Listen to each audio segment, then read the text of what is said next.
This is the beginning of a great show for today. We have an expert on the line here that helps everyone how to get their messages out better. And since we want to help the world be a better place, how could we start any better than with Darren LaCroix? Thanks, Joyce. Thanks for having me on your podcast. I appreciate it. It was marvelous and wondrous, as my goal was to try and help the world be a better place, and to help people to find a purpose for living, and to be able to make this world better. But one of the most important things is to learn how to say it. And coming to you, I found that it was such a fun thing to be able to do Stage Time University, get to know you, bring out the best, and learn what some of the things we need to live or leave along the side. I love what I get to do, and I love helping people help make the world a better place. This world is a big world, and all the good we can do is really needed. Darren, what would you say was one of the biggest turning points of your life that helped you to become known as the master of speaking? I know about the international, but there were things in your life that seemed very down, I'm sure, that you had to overcome. What are some things you could tell us that you struggled with and overcame? A lot of it was self-doubt. A lot of it was fear that I was having a dream that I wanted to be a comedian initially. The challenge was I wasn't funny. So how do you overcome that? You go to people who are where you want to be and you ask them for advice because they speak from experience. One challenge I see a lot of people do is they ask their friends, their family who have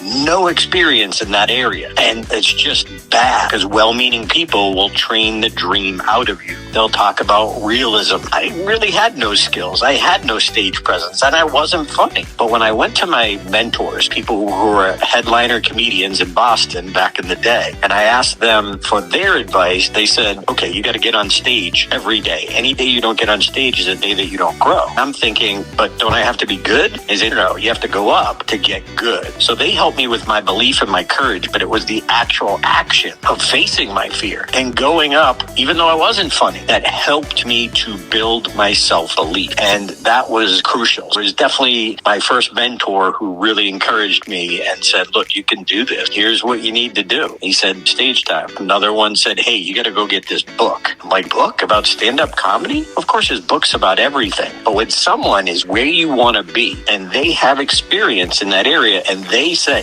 this is the book you need, I'm going to listen because there's a lot of books, but this is the one that someone of credibility recommends. I'm going with that. What we all need is that process to follow. When we follow a process, sometimes because of our own insecurities and our own mistakes and our own background and that baggage we carry with us, we don't do well. We interpret it incorrectly. So we need that mentor, like that GPS, to get us back on track, to encourage us on bad days, but mostly keep us moving forward. We need the path, but we also need the mentor to guide us back on track. I call it the math to mastery at anything. It's effort times direction, that step-by-step process, plus correction, that mentor who's going to get you back on track. I believe if you do that, if you follow that, if you commit to that, you can do anything you want. I love hearing that. We'll be able to be better at helping people how to improve their lives as we share the book, Amazing Heavenly Answers, and help them to find a purpose for living. That sounds really good, and I appreciate that because that's needed with us right now as we're going out and facing the world and helping people try to find reasons for living and helping them to keep on keeping on. Any words that you would be able to guide us that you would add to it would certainly be appreciated. Sometimes we think it's going to be easier once we commit, we have that purpose, but it's even biblical. It says you will have challenge. If we can take that challenge and just realize this is a test to see how serious I am, how committed I am, we really need to keep going. We need to realize that there's a breakthrough coming, whether it's 10 minutes away or 10 days away. It's there. It's coming. But if you stop, you usually stop just short of that breakthrough. When we get a breakthrough, it gives us courage, it gives us passion, it gives us momentum to where we want to go. We shouldn't make our goal to be the end goal. We should make our goal to get momentum and make our goal that next breakthrough.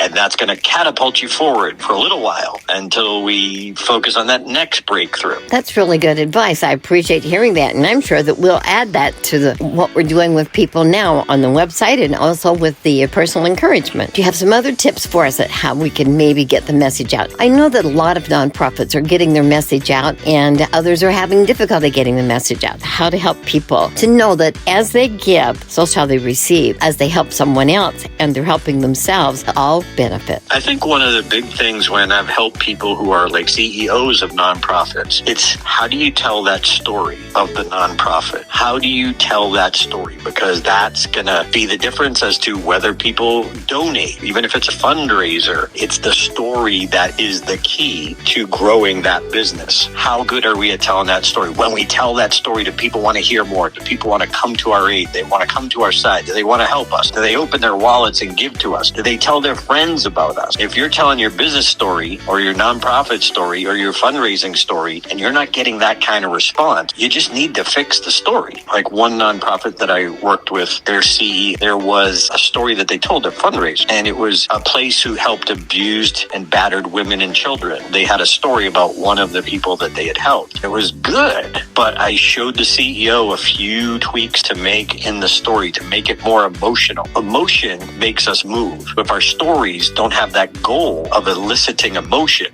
we need to make that the goal. If they feel something, they're more likely to want to help us. Every story has that element. When I was working on my world championship speech, I told a story of how I went home to tell my mom and dad I wanted to be a comedian. I had this new dream, and I told it in the past tense. I told it in narration. And my coach, Mark Brown, helped me take that same story and bring it into the present tense, to bring the audience into the scene, to actually hear the dialogue between my mom and dad and me. How they felt, how I felt when I walked in the room, how I felt when they were shocked, and showing that shift in emotion. A great story, the main character's emotion shift. A transformation happens in a good story. So are we showing the before and the after? Just like those commercials we see in January for weight loss and workout, before and after. Well, it's powerful. What about the people that we help with our nonprofit? Other people want to help us help more people. I think that's excellent. And if we can, I'd like to set up some time to work with you a little bit about that, because we certainly are doing that too, of working with traumatized and traumatic, stressed and depressed youth, especially. I'm sure that there's ways that we could make that just a little more effective to get that story out right now. I'm so appreciative of you calling in, because when I've talked to people, how do we find the right words? It's been interesting. In addition to having had the fabulous experience with you over the years, they've said, call Darren LaCroix. Thank you. I appreciate that. I love what I get to do and love the effect. You always make any time we're around you better for all of us around, and it's been really great, and looking forward to talking with you a little more then if I can, Darren, and we'll get that story up there so that people do want to help, because